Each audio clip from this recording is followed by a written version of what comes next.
Jika seorang suami menikah lagi secara islami atau dalam kurung menikah siri, tapi menyembunyikan dari istrinya, berbohong pada istrinya, apakah termasuk munafik? Nah, kenapa harus bohong? Apa yang ditakutin dari seorang istri? Coba saya tanya, bapak-bapak di sini, kenapa takut sama istrinya? Hah? Istrinya memang bisa hukum, marah, hanya marah, kenapa? Apa hubungannya dengan marah gitu? Dan gitu. Kalau kita didik dari awal asas rumah tangga, kalau bapak-bapak ini memang niat poligami, dari awal bangun pondasi poligami. Kalau mau punya 2 tingkat rumah, pondasinya harus 2 tingkat. Ini enggak, pondasinya kayu, bangunnya 2 lantai, nggak bisa, rubuh, gitu kan. Dari awal maka dipupuk, ya kan? Dipasang pondasi yang bagus. Pondasi yang bagus adalah agama. Poligami yang sehat dalam Islam, merangkul istri bersama-sama untuk menjalankan poligami itu. Jadi berikan penjelasan agama, sama-sama merangkul. Memang di situ tidak ada tujuan poligami lagi syahwat, karena kebanyakan perempuan takut menerima poligami karena bayangannya dia adalah syahwat laki-laki ini. Kalau kita bisa memberikan keyakinan kepada dia memang ini bukan pengejaran syahwat gitu kan, ini memang penjelasan masalah penerapan agama, dan itu dia nilai dari perilaku kita sehari-hari. Bagaimana kita memperlakukan dia, bagaimana ibadah kita kepada Allah Subhanahu wa taala, itu dia akan nilai.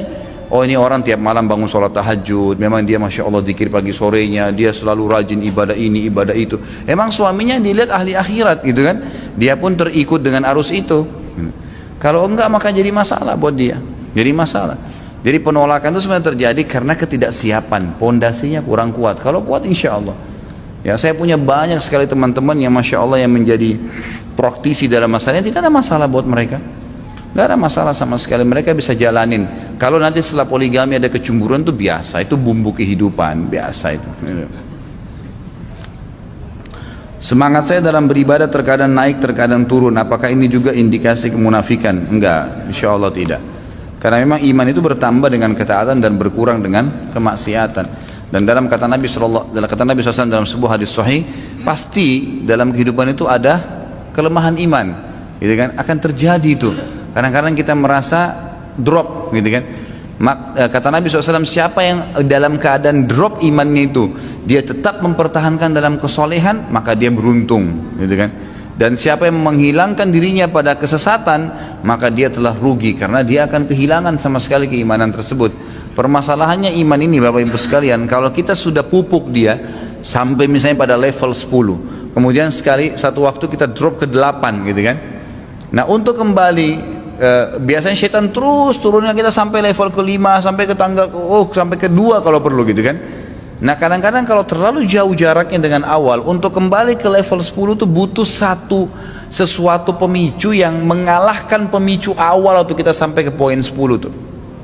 Misal dulu tuh kita pas menghadapi ada orang kerabat yang mati dan matinya tidak baik misalnya, lalu kita lihat, kita sadar nih.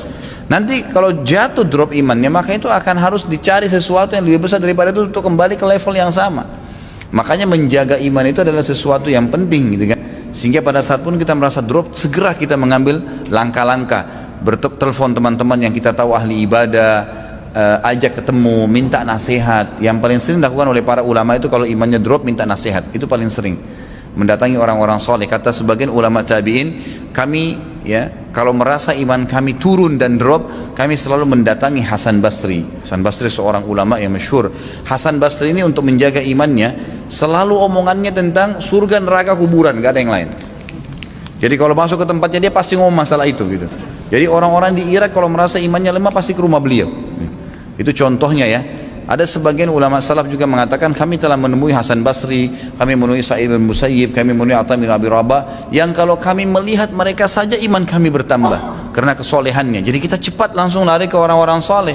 Jangan lemah imannya, langsung setan buat dia ingat dulu masa jahiliyah, lalu ditelepon teman-teman jahiliyahnya. Nah ini yang ketawa-ketawa tahu dirinya ya. Baik.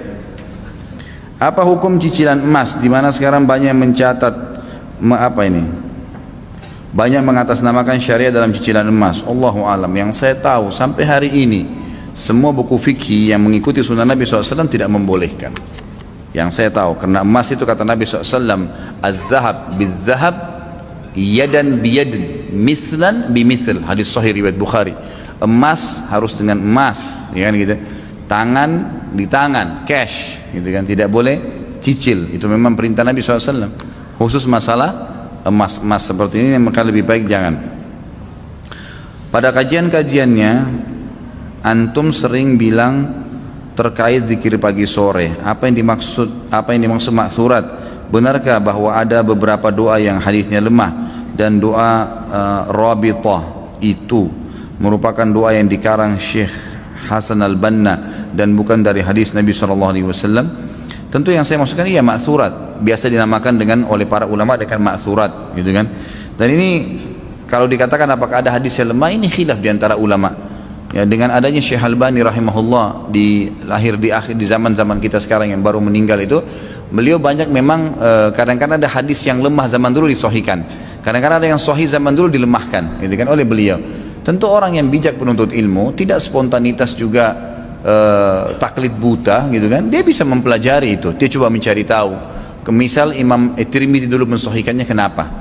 Ya, karena kalau saya pribadi ya, saya tidak mengatakan semua teman-teman. Kalau saya pribadi, kalau saya temukan Syekh Albani rahimahullah menulis sebuah buku, di dalam buku beliau ini hadisnya lemah karena ada si fulan, lalu saya lihat hadis itu riwayat siapa? Misalnya riwayat Abu Daud. Saya coba kembali ke Sunan Nabi Daud. Lalu saya coba telusurin, apakah memang ada pendapat di situ dari Abu Daud. Kalau tidak ada, berarti memang lebih cenderung kepada pendapat Syekh Albani, karena memang beliau tidak menanggapinya, gitu kan, cuma sekedar menukil hadis. Tapi kalau dalam Sunan Nabi Daud ada pendapat di situ yang menjelaskan bahwasanya hadis sahih ini karena saya menerima dari sini dijelaskan jalannya, maka kita bisa mempertimbangkan masalah itu.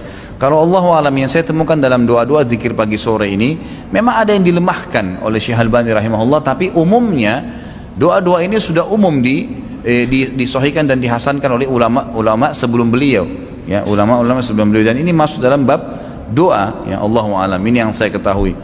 Kalau Hasan al-Banna, Allahu alam, saya tidak tahu doa yang mana yang dimaksud dengan Rabithah, atau kenapa beliau, apakah itu beliau karang atau tidak, Allahu alam, ya. Kalau beliau karang, semoga Allah ampuni kalau itu salah, dan kalau memang beliau benar, ya alhamdulillah ala kulli hal, gitu kan. Tapi kalau memang antum lihat tidak disebutkan dalilnya, seperti buku yang biasa saya bawain, buku doa itu memang ada buku zikir pagi sore di situ, dan itu saya lihat sangat menarik buku itu, makanya saya selalu bawa di pengajian saya, karena selalu ditulis di footnote-nya riwayat siapa, dalam bab apa, dalam kitab apa, nomor hadisnya, jelas referensinya sehingga tidak salah. Bagaimana tata cara mengimani atau menjadi makmum bagi orang yang tertinggal sholat berjamaah? Apakah imam atau makmum mengikuti tasyahud awal kemudian suara dikeraskan? Ya sama aja. Jadi apa yang antum dapatkan itu yang antum lakukan, gitu kan? Misalnya kita datang rakaat terakhir, imam lagi sholat maghrib, lagi tahiyat misalnya, anggap tahiyat terakhir, kita masuk takbir, duduk tahiyat, kemudian kita sholat tetap 3 rakaat seperti kalau dari awal, karena itu cuma sekedar mengikuti syarat berjamaahnya, tapi kita tidak mendapatkan rakaat bersama imam. Itu nggak masalah, itu boleh-boleh saja, gitu kan. Jadi kerjakan seperti apa yang kita dapatkan. Bagaimana jika pemimpin yang memiliki ciri munafik, haruskah tetap ditaati? Karena hampir menyeluruh ciri-ciri munafik ada pada pemimpin saat ini. Tentu kalau ada ciri, masalah ditaatin beda lagi, hukum mentaati pemerintah. Ya, hukum mentaati pemerintah itu kita wajib mentaati pemerintah walaupun orang kafir, walaupun orang itu kalau dia majhul hal itu orangnya tidak jelas dulu, kita nggak tahu, gitu kan. Mungkin dia orang awam, mungkin dia ini tidak jelas. Ya, yang saya maksud dari tadi kita bahas ini munafik jelas, tulen, emang luar biasa orang itu, gitu kan. Terkenal cirinya bukan cuma sekedar suka bohong, khianat dan segala, tapi memang benci dengan Islam. Maka itu tentu saja kita sudah tidak perlu kita taati dia pada hal yang berbau ketaatan kepada Allah, dan kita tidak patuh kepada hal yang berbau maksiat kepada Allah Subhanahu wa taala. Apakah orang munafik bisa taubat dan apakah taubatnya diterima? Tentu saja bisa. Semua orang yang berbuat salah bisa diterima taubatnya oleh Allah Subhanahu wa taala. Siapa yang dimaksud dengan jamaah dalam kata ahli sunnah wal jamaah? Jamaah adalah jamaah muslimin, mayoritas umat Islam. Mayoritas umat Islam itu yang dimaksud. Ahli sunnah yang mengikuti sunnah, wal jamaah, jamaah artinya jamaah muslimin, artinya mayoritas umat Islam ikutin, itu yang dimaksud. Apakah hadis barang siapa yang menolak berbaiat kepada imam maka tidak memiliki hujjah di hari kiamat? Apa hadis ini sahih? Dan mohon penjelasan tentang baiatnya. Di baliknya masih ada. Di baliknya masih ada. Saya kira pertanyaan lagi. Jadi hadis itu sahih, setahu saya riwayat Abu Daud, dan itu ada saya sudah bahas, kalau bisa dilihat di YouTube tentang kriteria pemimpin. Ada 2 jam waktu itu acara ceramah, insya Allah sudah situ cukup banyak dalil, dan saya sudah sebutkan rincikan masalah ini. Bolehkah sholat duha 4 rakaat dengan 1 salam? Boleh, nggak ada masalah. Yang penting tidak pakai tahiyat awal, dan ini sudah pernah juga saya jelaskan. Pak Ustadz, saya pernah menjadi imam sholat. Di rakaat pertama saya membaca surah Al-Kautsar, dan di rakaat kedua saya membaca At-Takatsur. Setelah selesai sholat saya ditegur oleh teman saya, katanya seharusnya di rakaat pertama saya harus membaca surah yang lebih panjang daripada yang rakaat kedua. Apakah benar seperti itu? Mohon penjelasannya. Benar. Jadi ciri Nabi SAW kalau sholat itu disebutkan oleh para sahabat, dan ini semua dalilnya sahih, riwayat Bukhari, Abu Dawud, Tirmidzi, Ibnu Muslim, bahwasanya beliau kalau sholat selalu menjadikan rakaat pertama lebih panjang daripada rakaat keduanya, lebih panjang gitu kan. Jadi memang kalau rakaat pertama kita memilih surah yang 4-5 ayat, maka boleh di rakaat kedua kita memilih surah yang 3 ayat. Saya datangkan contohnya karena ini biasa di Indonesia begitu ya. Kalau di Saudi memang udah biasa baca panjang gitu. Jadi kalau rakaat pertama baca Al-Mulk 30 ayat, berarti dia rakaat kedua boleh pilih yang lebih pendek dari itu. Memang sunnah Nabi seperti itu. Sunnah Nabi seperti itu. Anda kalau jadi imam harus tahu itu. Ya. Di saat ini banyak sekali sistem yang telah dikembangkan oleh perusahaan untuk memaksimalkan efektivitas dan efisiensi pekerja. Salah satunya adalah sistem lembur dan sistem shift. Yang ingin saya tanyakan, bagaimana hukumnya bekerja dan mencari rezeki di malam hari berkaitan dengan sistem lembur dan sistem shift, sementara banyak ayat Al-Quran yang menjelaskan bahwa Allah menciptakan siang malam untuk beraktivitas dan malam hari untuk beristirahat. Bagaimana Islam memandang hal tersebut? Tentu lebih aman Anda tidak bekerja di malam hari, lebih aman, gitu kan? Dan malam hari ini adalah shiftnya kalau malam sampai pagi. Ya, tapi ini bukan berarti tidak boleh ya, bukan tidak boleh. Kalau dalam hal darurat, karena Nabi SAW melarang dalam hadis Abu Daud tentang samar. Abu Daud menulis khusus bab namanya nahi anis samar, dilarang begadang dalam Islam. Tapi di situ beliau menyebutkan beberapa riwayat, kemudian beliau kaitkan atau berikan penjelasan, lalu dijelaskan dengan hadis-hadis yang lain bahwasanya Nabi SAW dan Abu Bakar serta Umar kadang-kadang mereka begadang untuk memecahkan permasalahan muslimin. Jadi kalau ada hal yang darurat, ada orang yang mati harus dikubur malam itu, ngelayat, ada orang yang sakit, ada itu hal-hal yang bekerja harus lembur, karena kalau tidak dia dibutuhkan tenaganya, dia butuh tambahan uang, itu enggak ada masalah. Tapi kalau menjadi sebuah rutinitas, nah ini yang perlu dihindari. Bagaimana hukumnya mendonorkan anggota atau organ badan kita yang masih hidup kepada orang lain? Contoh kasus seorang ayah mendonorkan matanya kepada anaknya, seorang ibu mendonorkan ginjal kepada anaknya. Ini yang saya tahu Allah alam tidak boleh, yang saya tahu tidak boleh. Karena memang Allah Subhanahu wa taala meminjamkan badan, tidak boleh kita keluarin. Makanya orang kalau meninggal ya dikembalikan. Kenapa jenazah dimandikan? Kenapa kita enggak gitu aja, dia mati ya sudah kubur selesai, gitu kan? Enggak, dimandiin, dibersihin kotorannya, dipakein sampo. Kalau kita zaman dulu daun bidara dipakai, sampai sekarang juga masih ya. Tapi boleh ulama bilang pakai wangi-wangian, dipakein kain baru bersih, putih. Padahal kita tahu 3-4 jam badannya akan dimakan oleh belatung. Untuk apa? Kata para ulama, hikmahnya adalah kita disuruh oleh Allah mengembalikan pinjaman ini utuh. Jadi nggak boleh kita memotong-motong, mengambil-ambil dan segala itu tidak boleh, walaupun dengan alasan bantu orang. Jadi tidak boleh kita bantu dengan menyerahkan organ. Ini yang saya tahu, Allahu a'lam ya. Kalau Anda tahu memang dari ustadz lain punya dalil, silahkan ya Anda ikutin. Apakah Ustaz ada referensi buku sehubungan dengan pola hidup sehat, obat-obatan herbal yang semuanya memiliki referensi dari Quran dan Sunnah? Saya tahu ada pengobatan Nabawiyah oleh Ibnu Qayyim rahimahullah. Cuma saya tidak ingat sekarang penerbitnya ya. Kalau nggak salah pernah saya bawa dulu buku tebal. Mungkin harganya 60-70 ribuan kalau tidak salah. Tapi judulnya Pengobatan Nabi SAW oleh Ibnu Qayyim rahimahullah. Itu buku yang sangat bagus. Saya juga jadikan sebagai referensi di rumah saya. Hukum penghasilan yang dihasilkan dari perusahaan yang dapat operasional kerjanya menggunakan software bajakan. Ya tentu pekerjaannya secara umum, kalau dia produknya bagus, produknya halal, kemudian memang secara umum dia menjalankan sistem yang ada, tapi ada terlibat hal-hal haram di situ, maka dia haram di substansial itu. Dia haram di substansial, tapi tidak semua perusahaan itu haram. Tidak semua perusahaan itu haram. Ya beda kalau memang seluruh sistemnya memang adalah hasil curian gitu kan, bajakan, kemudian juga semuanya ya, tidak ada keterkecualian ini, maka ini baru haram secara mutlak. Tapi kalau seandainya cuma sebagian, ada sebuah sebuah substansial pekerjaan yang memang diambil dari software itu, maka itu yang haram gitu. Anda wajib mengingatkan ya kepada pimpinannya supaya jangan memakai itu gitu kan. Kalau tetap dia pakai, maka berarti minta secara khusus, saya tidak mau mengambil penghasilan dari ini, atau kita perkirakan saja misal akan datang penghasilan sekian persen dari situ, ya udah dikeluarin, tidak usah diambil pada saat terima gaji, itu dikasih kepada orang lain gitu. Untuk bacaan surah Al-Fatihah akhir ayat terakhir yang betul dalam membacanya dalam sholat berbunyi waladhdallin atau apa ini, waladhdallin gitu kan ya. Ditulis bahasa Indonesia soalnya saya nggak tahu nih. Yang saya tahu waladhdallin ya, waladhdallin. Nanti bisa kalau kurang jelas datang sebentar habis selesai pengajian, bisa tanya ke imam kita atau ke saya langsung juga nggak apa-apa. Karena saya ketika sholat berjamaah mendengar imam membacanya waladhdallin dibaca ya. Sedang dalam Al-Quran saya lihat tidak ada huruf ba, bagaimana solusinya ya. Yang saya tahu tetap dibaca dot ya, waladhdallin ya.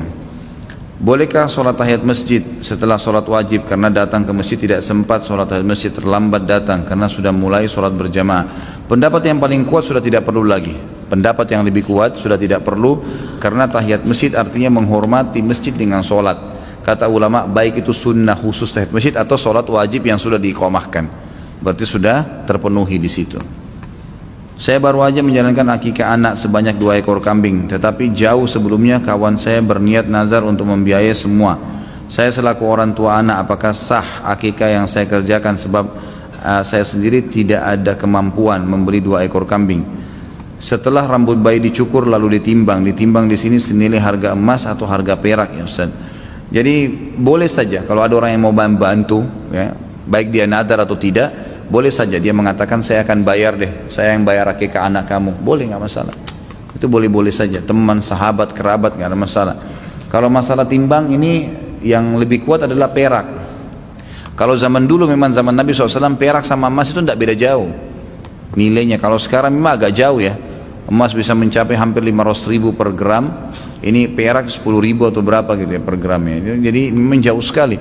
Kalau zaman Nabi SAW itu tidak beda jauh, karena hitungan zakat mal itu dengan 85 gram emas senilai dengan 20 dinar gitu kan, senilai dengan 20 dinar, atau bernilai 85 gram emas itu dengan 595 kalau nggak salah gram perak. Nah, seperti itulah ya gambarannya. Jadi zaman Nabi SAW tidak terlalu jauh, tapi kalau sekarang memang cukup jauh nilainya. Jadi tetap dalam hadis perak, Allahu alam, dalam hadis perak, dan ada beberapa athar menyebutkan dengan emas. Kenapa ulang tahun tidak boleh dalam Islam, dan dia marah sekali tidak diucapkan selamat ulang tahun kepadanya?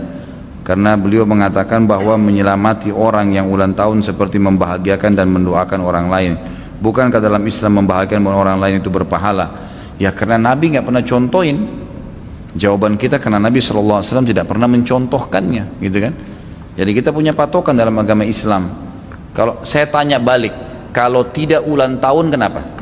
Coba, kalau tidak buat acara ulang tahun kenapa? Tangannya putus, matanya buta, kupingnya tuli, nggak ada apa-apa, nggak ada yang kurang.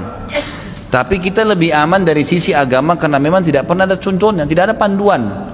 Nggak pernah itu Nabi, oh ini Nabi umurnya 53 tahun nih, terus disalamin sama sahabat, selamat ya Rasulullah ya umur anda bertambah, nggak ada. Apalagi tiup-tiup lilin, nyanyi-nyanyi, dan memang nggak pernah ada itu dalam Islam, gitu kan? Kalau kita dalam Islam itu kalau mau memang pun ada, kita ulang detik, karena per detik kita bisa meninggal dunia, Allahu alam, gitu kan? Ini memang sebaiknya tidak usah dikerjakan, dan saya sudah bilang itu hari. Kalau ada pancingan untuk mengerjakan sebuah perbuatan yang kita ragu dalam Islam syubhat atau haram, maka tanyakan, kalau saya tidak lakukan kenapa? Tidak ada yang kurang, nggak ada yang hilang dari kita. Kalau saya tidak ke diskotik, mabuk, segala, ada apa? Nggak ada apa-apa, malah lebih enak tidur, minum susu tidur lebih enak, gitu kan? Tidak ada sesuatu yang hilang. Kalau kita nggak ke diskotik, nggak mabuk, nggak zina, maka badan kita jadi kurus misalnya, atau kita mati lah apa? Mungkin ini nggak ada sama sekali, malah lebih baik. Anda pernah ditegur kawan dari negeri Arab, kenapa orang Indonesia kalau kasih nama biasanya selalu lebih dari 2 kata, seharusnya 1 kata saja. Pemberian nama 1 kata, apakah ada dasar sunnahnya atau budaya Arab saja? Sunnah Nabi SAW memang. Karena Nabi SAW setiap kali kedatangan, ada memang khusus buku nama-nama dalam Islam. Di mana Nabi SAW tradisi beliau kalau didatangkan ada bayi yang baru lahir di Madinah selalu didatangkan kepada Nabi SAW, dan beliau melakukan beberapa hal. Yang pertama memberikan nama, yang kedua beliau mengusap kepalanya, yang ketiga beliau mentahniknya, makan kurma lalu menempelkan di langit-langitnya. Itu, dan Nabi SAW mendoakan, itu sering kali. Dan memang Nabi SAW memberikan nama-nama yang pendek. Abdullah bin Zubair diberikan nama Abdullah, gitu kan, memang begitu. Dan nama-nama sahabat semua itu nama-nama pendek. Abu Bakar itu namanya Abdullah, Umar saja, gitu kan. Kemudian ada Uthman, Ali, Talha, Zubair, semua namanya satu-satu saja. Dan mereka mubasyirin bil jannah gitu. Kalau kita Masya Allah Muhammad Yusuf Saleh gitu kan, yang mana mau dipanggil ini? Tiga-tiga nama Nabi gitu. Apakah kaum kafir Quraisy sebelum diutusnya Rasulullah yang sudah mengakui Allah sebagai Tuhan mereka? Mereka mengakui Allah sebagai Tuhan, tapi mereka berbuat kemusyrikan, partisipasikan patung dengan Allah.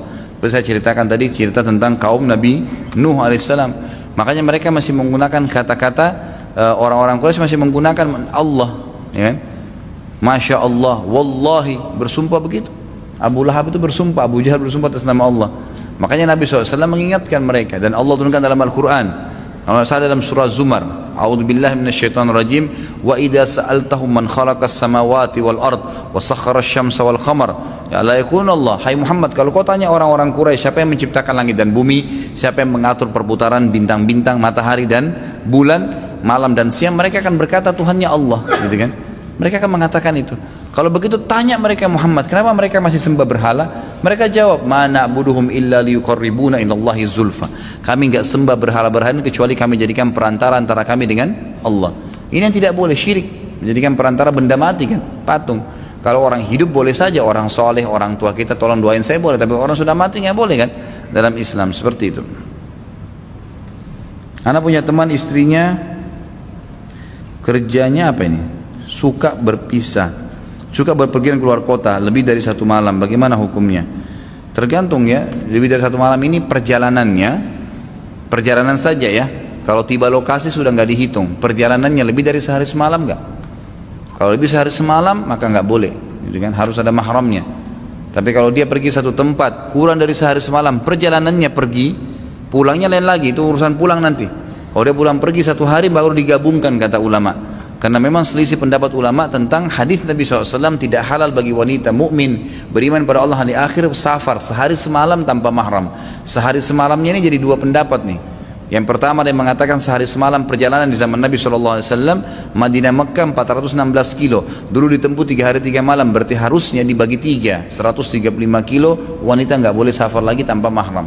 Pendapat kedua mengatakan tidak, tarik secara utuh sehari semalam. Jadi kalau Jakarta Surabaya yang sekarang kurang lebih mendekati 1000 km, orang perempuan berangkat pagi, ibunya lagi sakit, dia safar 1 jam naik pesawat, kemudian dia pulang lagi 1 jam, 1 jam berarti kurang dari 24 jam. Kalau pendapat kedua mengatakan tidak ada masalah ini, terutama kalau diikuti safar tersebut diikuti dengan hikmah. Kenapa wanita tidak boleh safar tanpa mahram? Yaitu keamanan. Kalau dia aman gak ada masalah. Sekarang kalau wanita safar pagi hari naik pesawat ke Jakarta, duduk di pesawat, kalau ada yang berani ganggu satu pesawat bisa keroyokin, gitu kan? Ada keamanan di situ, nggak ada masalah. Ini pendapat yang kedua. Pendapat yang pertama mengatakan mutlak tidak boleh sama sekali. Gitu. Anak pernah dikasih karpet, tulisannya tulisannya bahan sutra. Apakah anak tidak boleh memakainya? Kalau laki-laki sebaiknya jangan dipakai, dikasih istri saja atau dikasih keluarga perempuan. Bagaimana hukumnya sholat jamaah? Tapi pada saat baca Al-Fatihah, alif apa ini? Padahal yang seharusnya dibaca apa ini ya? Pakai ain, alif. Semestinya pakai ain, ya. Tapi dia bacanya alif. Sahkah sholat kita bila terus dilanjutkan jadi makmumnya? Apa yang harus kita lakukan? Diingatkan sebenarnya.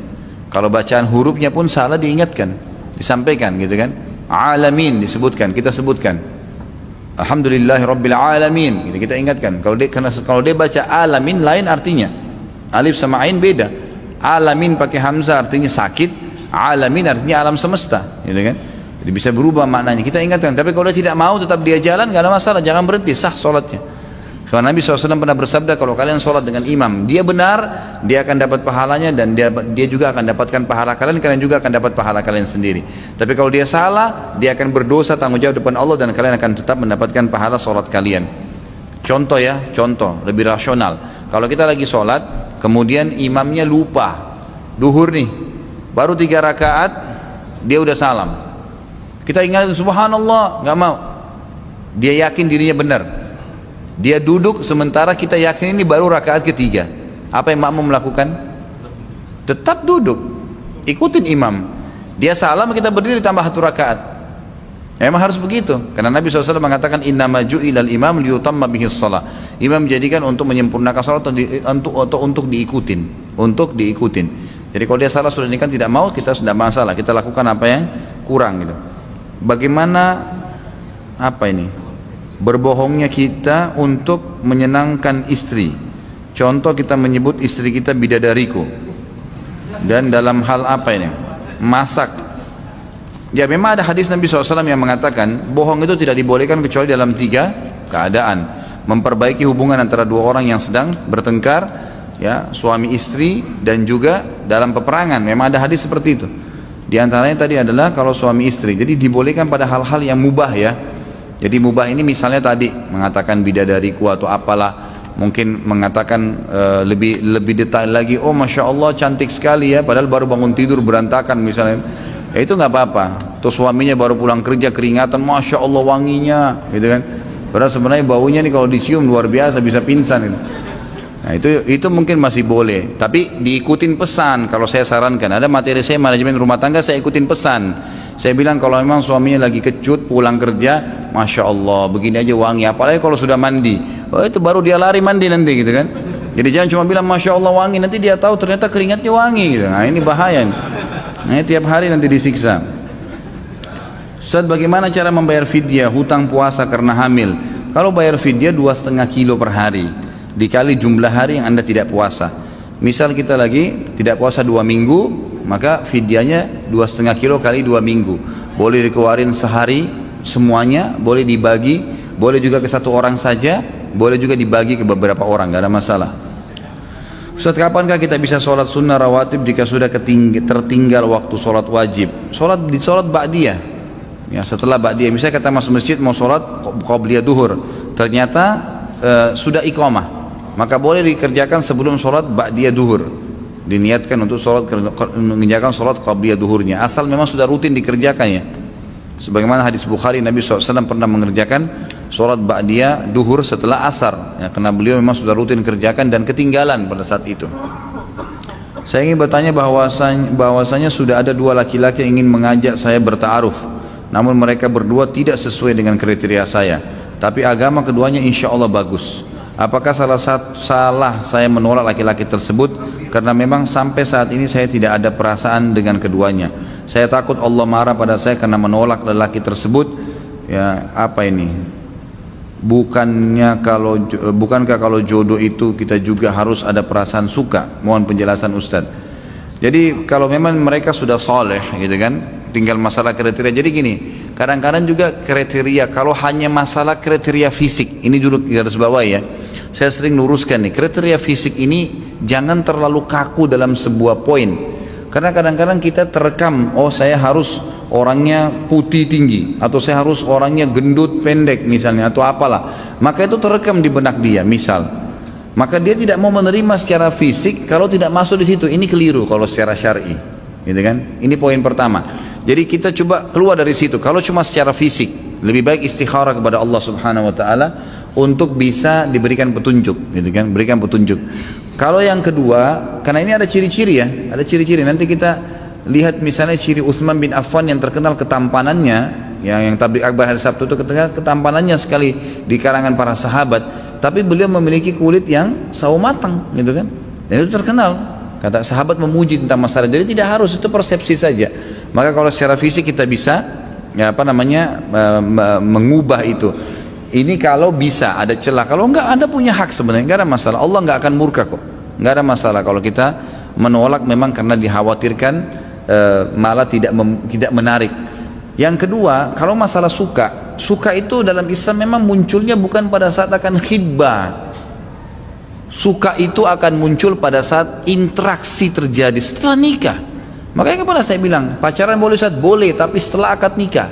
Disitulah Anda bangun jalin hubungan, ngobrol gini, itulah ya yang dibolehkan. Jadi memang bukan jangan diingin suka pada saat awal. Ya, yang disuruh adalah melihat sesuatu yang menarik dari lawan jenis kalian yang akan kalian nikahi atau yang kalian akan jadikan sebagai pasangan, itu boleh. Kita sebagai sesama muslim harus saling mengingatkan bagaimana bila kita tidak tahu kalau yang kita ingatkan itu ternyata seorang munafik. Apakah kita lebih baik menjauh dan kembali mengingatkannya? Jadi tetap diingatkan gitu kan. Kalau Anda sudah pastikan dia munafik, tetap didakwahin, tidak ada masalah. Tapi yang kita bahas sekali lagi tidak dijadikan sebagai teman. Itu yang kita bahaskan.